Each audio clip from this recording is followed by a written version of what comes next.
We live in a world, and in previous sharing we already said, a world that we tend to look at with our senses.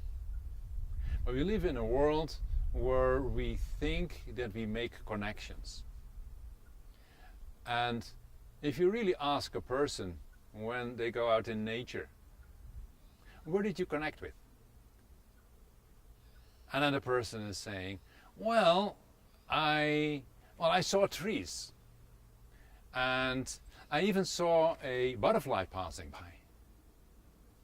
And then I asked them, okay, but what does that mean with respect to connection? What did that butterfly do to you? What did it invoke in you? That you got happy? And then a lot of people don't realize that they are just saying, beautiful, and then it's gone.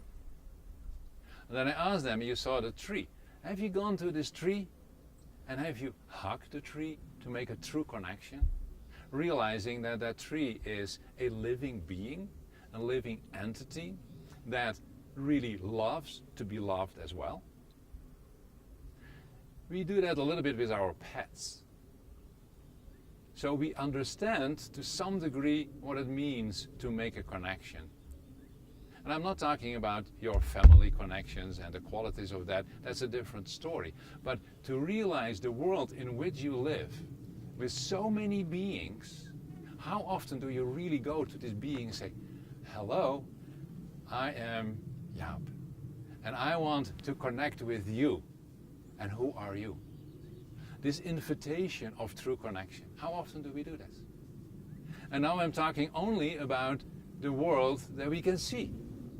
And then there is all these invisible beings around us that most people even don't know exist.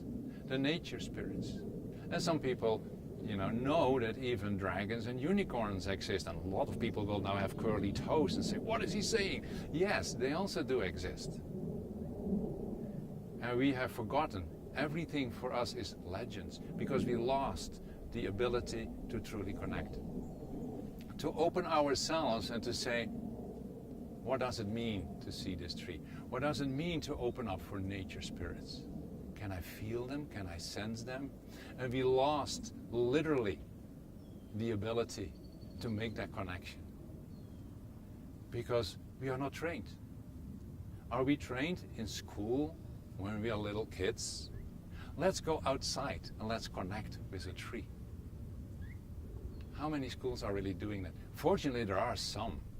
But this is not yet common. But this is what we need to bring back. If we really want to have an awareness of the world in which we live, if we really want to support all that lives, that is supporting us, even though we don't know it, we need all that is around us, then the only way to find a proper way of living in this world is if we learn again to make a connection. And yes, we need guidance, we need help. That's why we create Metaphysical Ecology. To help you to learn again to connect, not only with the visible world, but also with the invisible worlds. That is our passion. Are you a bit excited? Do you want to participate? You're very welcome.